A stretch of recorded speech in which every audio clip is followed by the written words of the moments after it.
Hello and welcome back to Hollowponds Solo Sagas, and today we are playing Free League Press's game of mayhem and madness and what else did it say on the box? Mirth, of course. Dragonbane.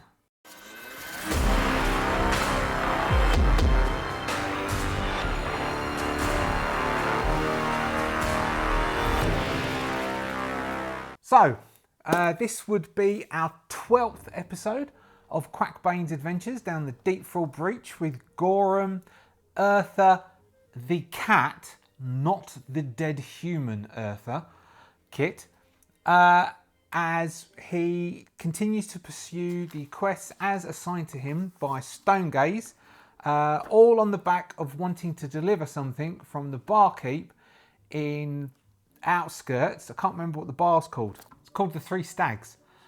Turned up, Stonegaze gave him the quest, he went down, he pursued the first mission, which actually saved Gorham, who has now joined him as one of the adventurers to continue. We are now completing the series called the Cultists Warren. This is from the box, the Alone in Deepfall Breach, basically the solo guide and solo campaign that comes in the box set. We are almost at the end of the second mission. It's the final part. Gorham, Eartha and Quackbane had been going through these sort of rat-like warren tunnels, had got lost, had bumped into a troll, had nearly got killed. Again, I showed favoritism as a DM and allowed them to escape, but they have no food left. They've basically got no treasure out of this. They've just consumed resources. I was just thinking as I started playing, I actually looked up in the rules, how do you give out treasure? Because I thought, if I was DMing these lot, they would be absolutely furious with me. I've not given them anything to help them along their way. All they're doing is burning resources. So at the end of this, they might find something that might be worth enough money so they can buy a magic potion to get healing, or Quackbane can replace his bandages, or at least they could buy a hot meal. Not too sure if we'll let Eartha keep going, but we'll find all that out. We'll do some rolls using the fate dice and we'll find all that out. If you've never joined me before, hello. This is Hollowponds Solo Sagas. I've said it before, but I'll say it again. I do solo role playing. Hi. We're playing Dragonbane. I've got lots of other videos. You can check those out, but watch this one first because it's going to be good, I'm sure. If you're a returning viewer, sorry you had to put up with that. Hopefully you just skipped over it. If you're a subscriber, thank you so much for subscribing. I've said it before and I'll say it again. You are an awesome individual. As a human being, you are the pinnacle of all. And you should be proud of yourself in every way, shape, or form. And if you're not a subscriber, well, like, you could be something, but you choose. It's up to you. I don't want to force your hand. If you like what you see, hit the comments or have a chat. Anyway, so I think I remember last week I read out the last bit, which is called Ritual Chamber. So they come across, I think I said something about an air vent, and they're looking down and they see down a pit. This is what Stonegaze said about what they would encounter. A wide pit occupies the centre of this room, surrounded by scrawled fiendish symbols. Steam rises through the pit from the magma below, clouding the space in sulphurous fog. Arok, and a pair of cultist priests lair here, in the midst of some vile ritual. Seize the shard and make haste to return. So, apparently, Arok, who is a devotee of demons, wears the Worldbreaker shard as a medallion. So he will have that around his neck as a medallion. Now, what I was thinking before I started this is, again, another situation that will probably will overpower the three of our heroes. We can have Arok and his two companions are completing a ritual. We will give them a skill roll. I haven't ever read what mage and how you actually cast magic, but I'll read that quickly because I've only just thought of this. They are completing a ritual. We will then ask the Oracle in a second. This is Deepfall Breach where we are. You probably already know that. We will ask the Oracle in a second how much of that ritual they've got left to complete. And we will have Quackbane, Gorham and Eartha trying to take Auroch down to get that shard off of him, or just get the shard off of him and get out. And we will give the cultists will fight back, but also the cultists will get a chance to summon a demon. Now, if they succeed in summoning a demon, probably it's game over for our three, and one of them's going to die. And so far, it looks like Quackbane's doing awfully at the moment, but we're going to say they're in the midst of doing a ritual. Now, let's ask. I would say that they need to make at least 3 successes, because 3 is the magic number. So is it more than 3? Oh, Oracle, please let us know. Oh, it's complicated. Okay. Oh, it's complicated. So once we hit 3, we will roll again on this. So once they've hit 3 successes of the ritual, we'll roll again. It will either turn up or it won't, because it might mean another one. And then every time we will do the Oracle and we'll turn up or it won't. There we go. So it's not necessarily 3, but it might be 3.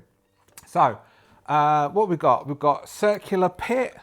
So these things seem to be circular, don't they? So we'll do, this is a circular pit at the moment because there's fog, ground level mist. There's, can I do this as there's some rivers. So let's say, well, we've got our altar. Let's do an altar, but we'll do a hexagonal altar. Let's do a hexagonal altar. So there's a hexagonal altar in the middle. There's some bedding type space around the outside because it says they lair here, so they must sleep here. There's some sort of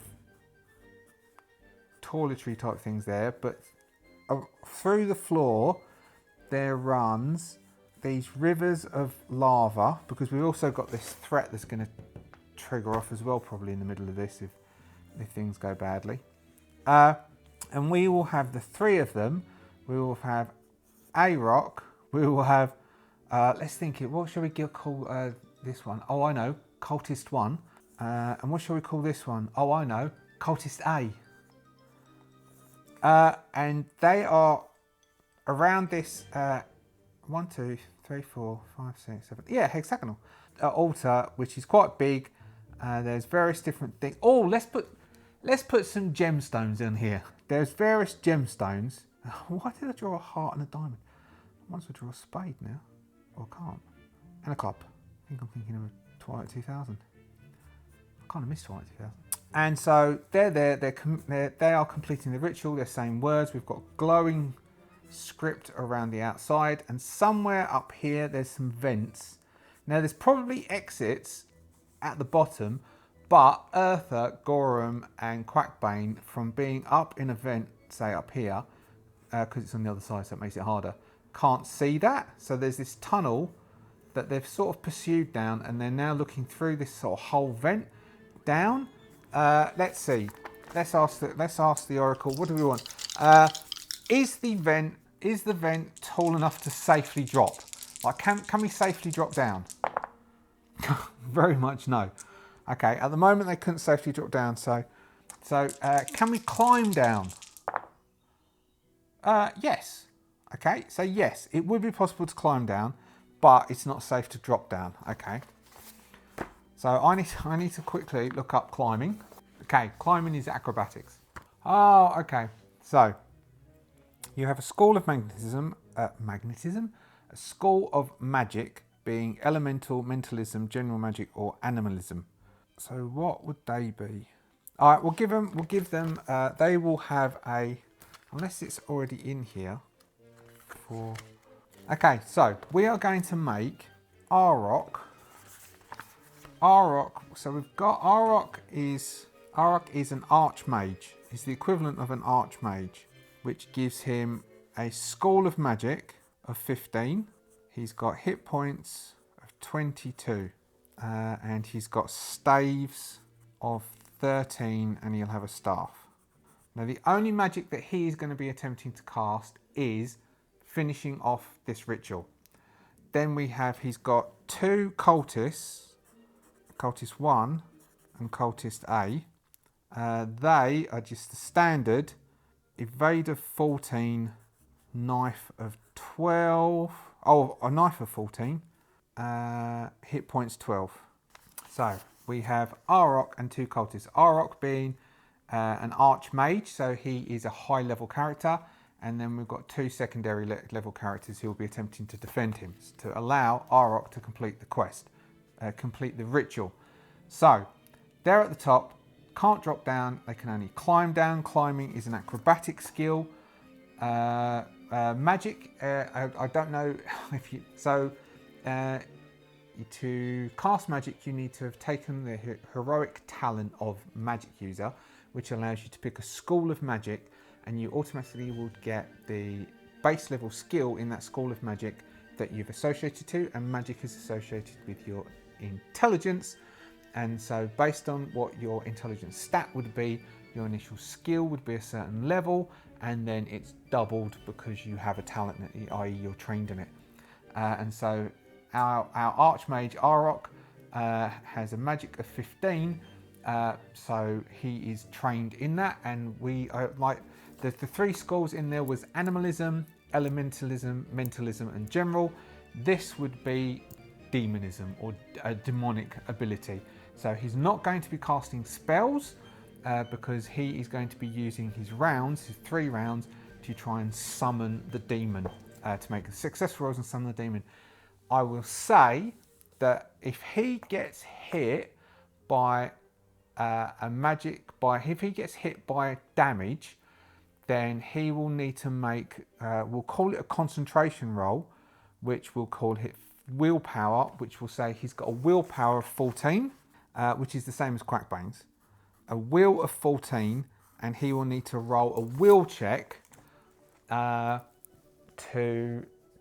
succeed in keeping concentration and keeping the ritual going. Otherwise, he will fail that roll automatically, or we'll give him a bane on it, and it will be incremental banes as we go. So we'll come up here. This is the last bit. He's carrying the shard.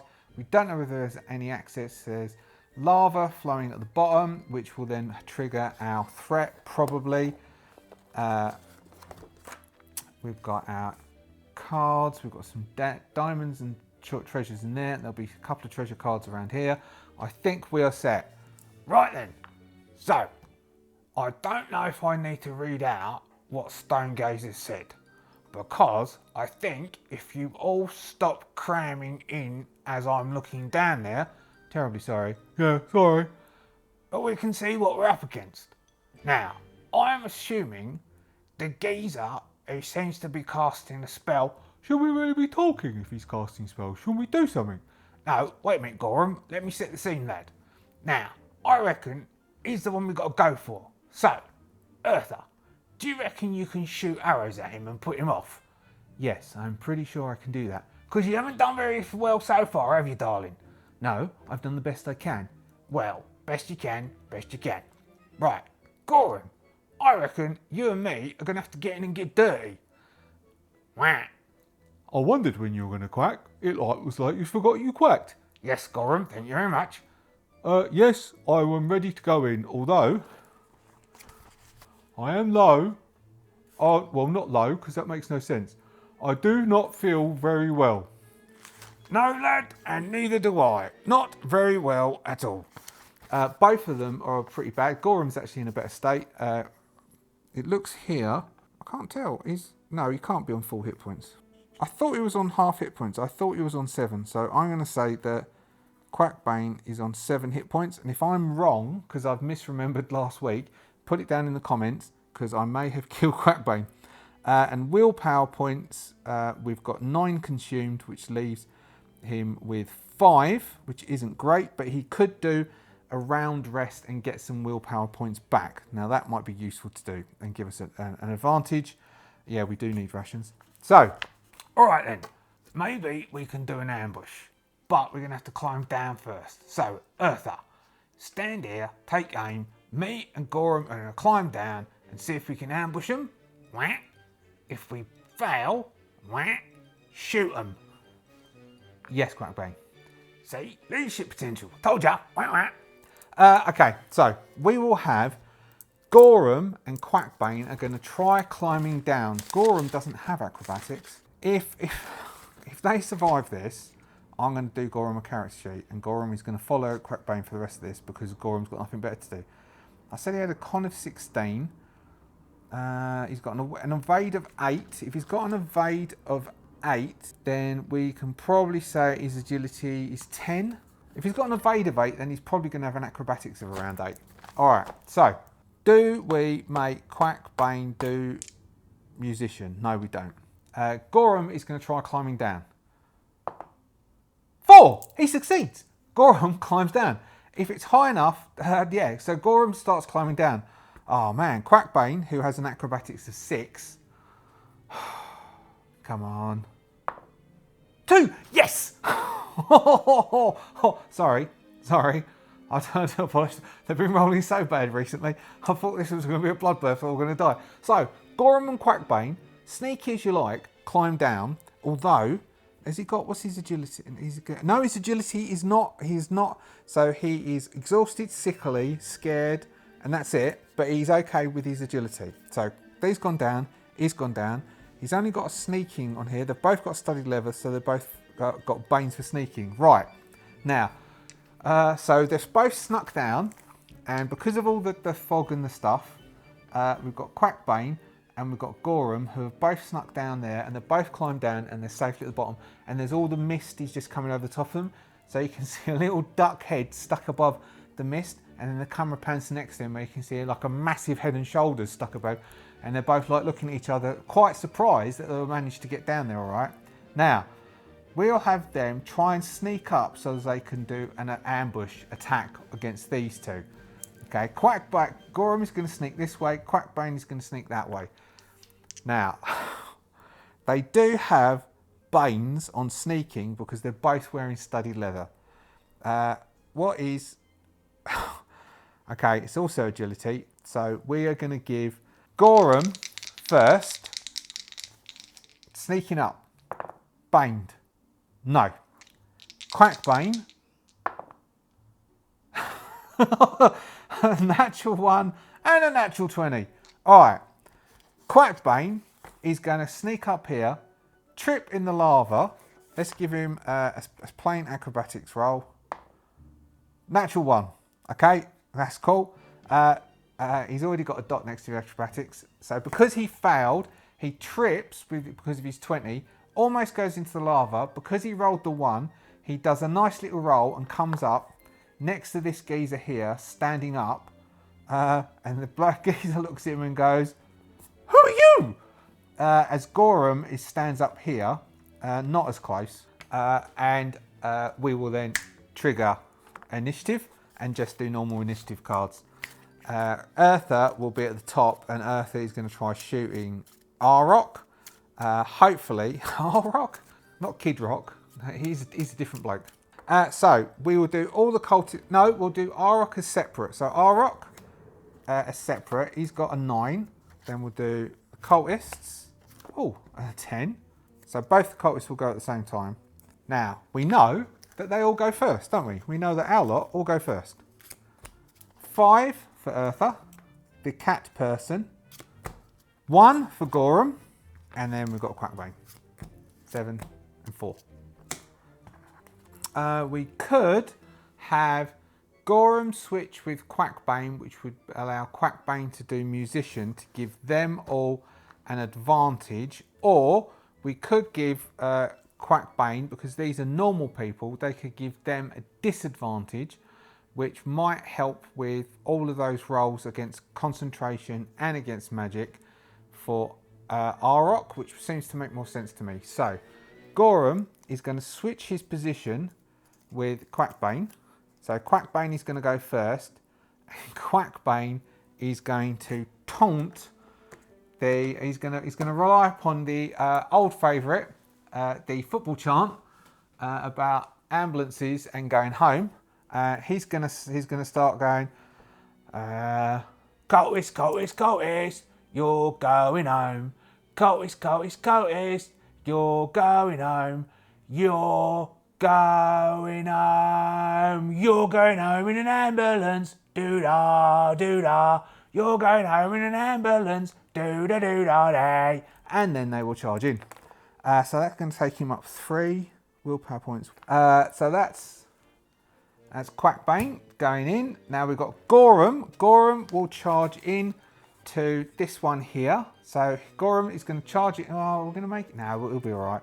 He's going to not charge, as in he's just going to carefully step over here, wander in, and Gorham is going to engage cultist A. Gorham has his. We're not giving boons at this point. Gorham has his short sword, and he has a short sword skill of. Is it 14? No, 12. Natural 1. Now, let's double damage, because rolling to hit again worked against that other one, but he's not really going to get. Oh, I don't know. Let's do D10 plus 4. He's got 12 hit points. Or do I need to declare it? No, I don't need to declare it first. I've decided. He's done 10 hit points against that one. I mean, doubling it kills him. Yeah, he's going to double it. He'll double it and just kill that. So he's going to charge in. I think I would have said that anyway, wouldn't I? Yeah, I would. I would have said that anyway.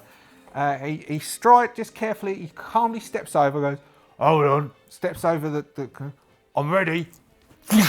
And the guy just, I don't know if you've seen Norseman. Norseman is a bit of a Mickey take of Vikings. I can't remember if it's Swedish or Norwegian, probably Norwegian, but they film it in both the Viking tongue. Yeah, is it Norwegian? Yeah, I think so. In Norwegian and in English, and in one of the early scenes, one of the Viking characters calls another person out to a challenge because he wants his farm and his wife, and he just cleaves the dude in half. That's what Gorham does. This guy just goes down, sliced in half, plop, either way. And Gorham looks very proud of himself. Eartha shouts down, jolly good hit, Gorham.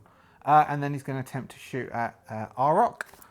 Her bow skill is 12. And the bow is also a D10 plus 4, so we'll stick that to the side. Her bow skill is 12. 10, it hits, that's good enough. Doing 10 points, knocking him down to 12 hit points. They don't have armour. I don't think they have armour. No, he doesn't have armour, because it says the other ones have plate armour, chainmail, and he doesn't have armour. So we'll take it that he doesn't have armour. So an arrow strikes him in the shoulder. Now he has to make a concentration roll, otherwise he will not be able to succeed at his thing. 17, because he's got a Bane, means he fails because he had a will of 14, which it would say. So he will not be able to do his spell this turn. Or we might give a Bane. No, he's got automatically. He might get 2 Banes on this. So that's Eartha. Eartha is done. Now we've got Quackbane's real turn. Quackbane had rolled up, pointed into this cultist's face, doing the chant, and then Quackbane is going to attempt. Shall he attempt to? What can he attempt to do? He could hold his in case the cultist sits, or he's going to try and stab the cultist. He's got a knives of 13. Who's going to pull his dagger? Oh, I've lost which one of the good is the good D20. Hopefully it's this one. He's going to pull the dagger, and then he's going to attempt to stab the cultist. Cultist number 1. 17, missing. Failing atrociously. We're going to say that's not the good D20. Good, bad D20. Bad D20. Good D20. Nice D20. So the cultist, he's just going to, as Quackbane poses, and then does a slash, and a stab, and he's nowhere near the cultist. The cultist is going to look at him like, what are you doing? Now, Arok, we're going to give Arok, he's already got a Bane, and then we're going to give him another Bane. I wonder if I can find another D20 quickly. Because I believe Banes stack. So he's got 3 D20, so he's got 2 Banes, the Bane from the chant, and he's got a Bane because he's been hit, so to try and and he failed his concentration check. So he needs to try and roll under 15. So it's the highest of these three is what we count. 15 exactly. That's I mean, 15 exactly. He's got to roll under 15, but 15 exactly counts. So one of the chants. So he continues chanting, and one of those chants fires off, and he's successful. Now we've got the cultist, and the cultist is going to stab at Quackbane and then retreat back to Arok, so he's near him to protect him because Gorum might be coming round. Well, Gorum is coming round. So Quackbane, he's going to stab at Quackbane. He just has a single one, and he has knives of 14. Nat 20. Okay, he's got a natural 20.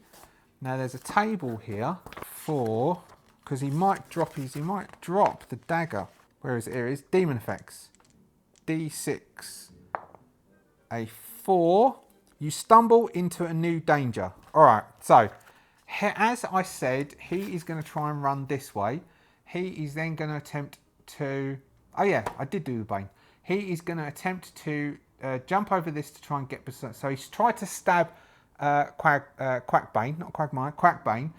Failed. Backed up. Tripped on here, and he might fall into the lava.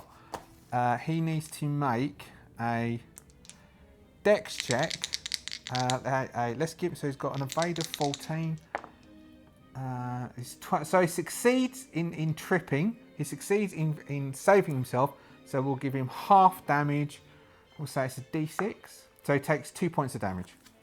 So he catches his leg as he backs away.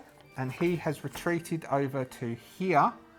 Let's say he's not got quite close enough. So he's only there and nearly lost his knife. And Quackbane is going, oh my God, I thought that was me done for. And then we are done for that round.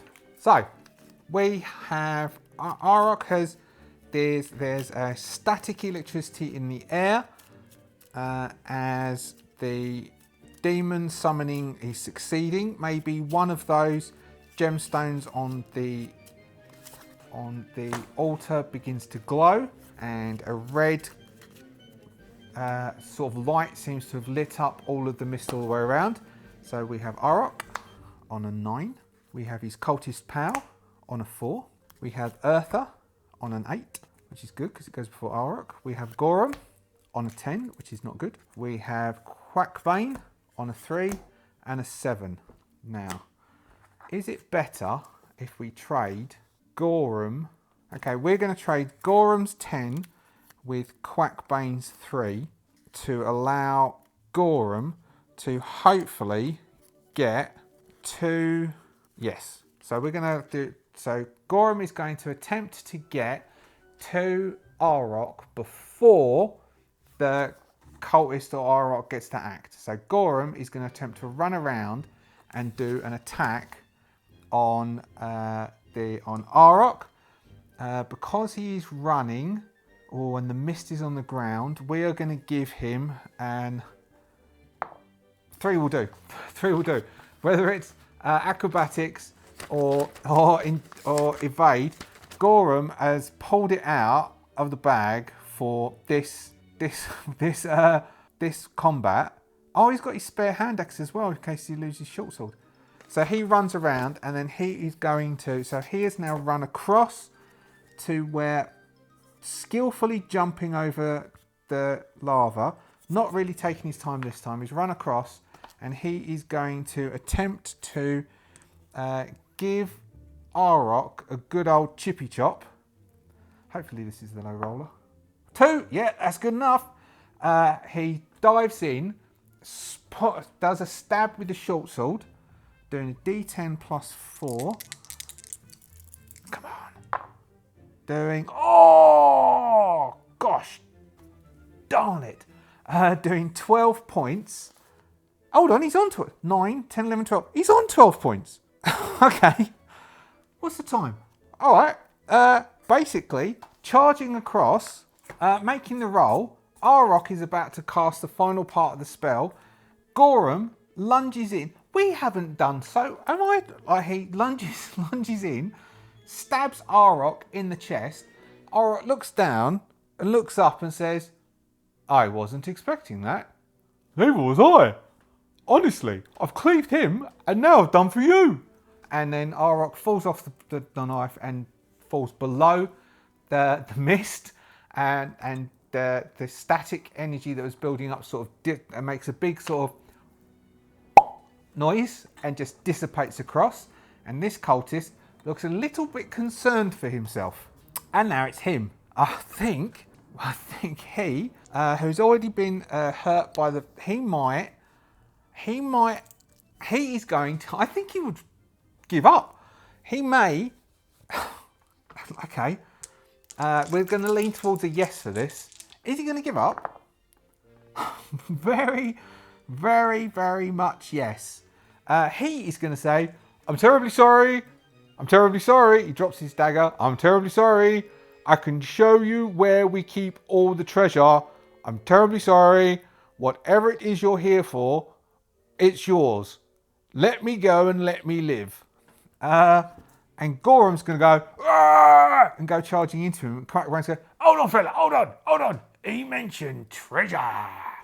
The Eartha will proceed. Eartha's going to try climbing down. Yeah, all right. Eartha has a bit of a stumble, but it gets down. Wow, they got so absolutely mullered by that troll, and they just waded through that. I mean, we fought those other cultists and did really badly, and they were just normal cultists. Okay, so this bloke turns out his name is Quentin, and Quentin is being quite kind, and he's going to try to tell them where all of the most expensive things in the room are. Now, can Quackbane work out if he is telling the truth? Do we have a sort of a... Alright, what we'll do is we'll make Quackbane make a persuasion roll. Persuasion of 13. So Quackbane's going to make a persuasion roll to try and make sure that he does tell him where all the stuff is. 2. Okay, so the guy is going to show them the treasure of these gemstones, which they're going to pop out. Now, let's pull out, originally I was thinking 3, and we will see how much money. I mean, these not only come, some of these, because I've added those other ones, they're quite mundane. So, Quentin will take them around and say, well, here's some things that worth some money, here's some things that worth some money, these gemstones in here, I mean, I suppose you can take those if you want. You are letting me go, aren't you? Yeah, yes we are, fella. Don't worry, don't panic, you can go. You're definitely going to let me go? Yes. Is there a way out of here? Yes. There's a secret door just at the back. If you turn the handle to the left and to the right, the door opens. You're a nice chap, aren't you? I am. Is there any food here? No, I'm sorry, we've got no food. That's a shame, I'm starving. So we will say that there are there more than 3 treasures? No. Okay, so there's 3 treasures. So we've got 1 gold necklace. Nice. 2 jewelry. Okay. And 3 keys. All right. So what we're going to say is that there's a chest here, and instead of these keys that are here, we are going to say that there's a chest, and Quackbane is going to try his keys on that chest, heavily leaning towards yes. Do the keys open the chest? That says complicated, which means yes. Oh my lord, these keys open this chest. Oh my gosh, we lost those keys a long time ago. We don't even know what's in this chest.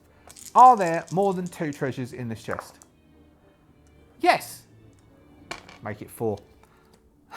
Let's cut this. 1. Oh. 2.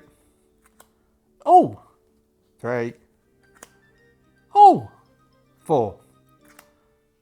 Right, okay. We've hit the mother load. So, we've got an amulet, which we've got a D6. 1, 2, 3, 4, 5, 6. 5, 6. Worth 4d10 gold. Oh my lord. 2. 9, 17, 27 gold. We've got D6 times 10 silver. 20 silver. Gorum, Yes, Quackbane? you want this statue? Really? Can I have it? Of course you can, lad. 2d6 times 10, 90. Some jewellery. 1, 2, silver armband. Eartha, Yes, Quackbane. do you know what I think? Are you going to tell me that's going to look pretty on me? Yes, I am. Well, I'll take it anyway. How much is that then? 3d6. So we got 9, we got 11. So 110, which is 55 silver. So she gets 55 silver pieces, and she's chuffed. And finally, we have a gold necklace worth 2d6. Worth 7 gold. So that gives us 34 gold pieces and 110 silver pieces.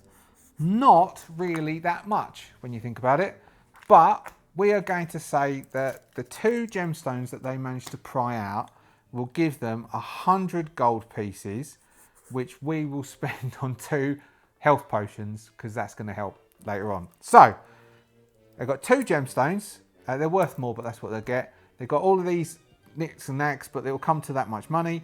And they are now going to head back to Stonegaze. So they'll traipse their way through, go back to Stonegaze. Now, one of the things that we need to try and work out is, so they've, oh yeah, sorry, they set off. They go through the tunnel and far out, and they get like, they're about 10 minutes away from the little entrance. Fellow my lad, Quentin, has disappeared. And, hold on, do they remember? No, okay, they get a bit further. It's complicated. Gorham goes, Quackbane? Yes, Gorum, we are nearly there. Quackbane? Weren't we supposed to get a medallion off that bloke? Oh my God! And they turn around and they quickly head back. Oh, I hope he's still there. Oh, I hope he's still there. And they go back, leaning towards a yes. Is he still there? It's complicated, so yes. Yes, he's still there. So they're hunting around, or they're going around. They spend like 5 minutes trying to say, oh, where's that body? Oh no, whack, whack. Oh no. I completely forgot as well. And then they find the body, and on the body there is indeed this weird looking shard. It's quite big. I reckon it's a bit of a sword or some sort of weapon. It's quite a big medallion. He's on the body of Arok. Do you know, Gorum, lad, Yes, Quackbane? thank you so much for that. I think Stonegaze would have been quite annoyed. And then they go back around. So now they do have the World Baker Shard, and they'll continue through and go back up. If you would have me, Quackbane, I will help you to see you through this, because I have been tasked with collecting the pieces and making sure they don't fall into wrong hands. Oh yes, darling, don't worry about it. I'd love to have you stay with us. Now, we might go back to the outskirts to buy some stuff, if that's all right with you. Yes, that's fine with me. Do I get more than shoes? No, Gorum, you've already got 1 pair of shoes, lad. You don't need a 2nd pair of shoes, but I might get you a nice little shirt. How's that? Oh, that'd be great. Thank you very much, Quackbane. And they'll go back up to Stonegaze. Stonegaze will welcome. Ah, I see you have returned. You should have seen us coming, lad, surely, with your old vision. The Worldbreaker Shard. Quackbane, you have done well. I shall take the shard and store it in the waiting room, waiting for the other shards where we can reforge the weapon and defeat... All right, mate, can we have a bit of a breather? Could you make us a brew? The kettle's already on. So we will do... I think we'll do it... What time? All right, we'll just do it. We'll do it now. We'll finish off. So during this period of time, they'll go head back. But first off, we'll do the levelling up of Quackbane. Now, if I remember rightly, we get 5... So we've got the ones that we marked against, and we can do 5 more. So we're definitely going to do knives. We'll do slings, so that's 2. Persuasion would be useful, that's 3. Sneaking, that's 4. Beast Law might have been handy, that's 5. So we've got acrobatics, awareness, beast law, evade, healing, persuasion, sneaking, knives, and slings. What we do is we roll a d20 for each one. If we roll higher than the number, it increments by 1. So, acrobatics, 12. It goes up to 7. Awareness, nope. That was 11. Beast Law, no. That was 10. Evade, come on. Yes. Evade goes up to 13. Got healing, which is at 10 at the moment. No. Then we've got persuasion, which is at 13. No. Sneaking, which is at 6. Yes. Sneaking goes to 7. Knives, which stands at 13. No. Slings, which stands at 7. No. Okay, that was atrocious. Because that was so bad, I think Stone Gaze, because he's been helping out, Stone Gaze might give... Stone Gaze is going to give Quackbane a potion of healing. That will then do... So a healing potion, I'll look it up afterwards, but that then allows Quackbane to have at least one healing potion to keep Quackbane alive. Quackbane and everyone will have a good night's sleep in the chapel, and then they will head off to Outskirts, which we will do next time. But before I forget, I'm going to remove all of these conditions that Quackbane has been carrying with him since the whole of this, and all of this damage, and all of these will point usage since the beginning of this adventure. Thank you very much for sticking with me to the end of this session. That's another Dragonbane session I'm very much enjoying.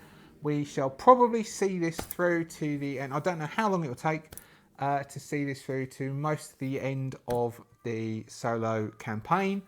Although the rate we're going, we're going to have to take a break because I'm going back to England in June for 2 weeks.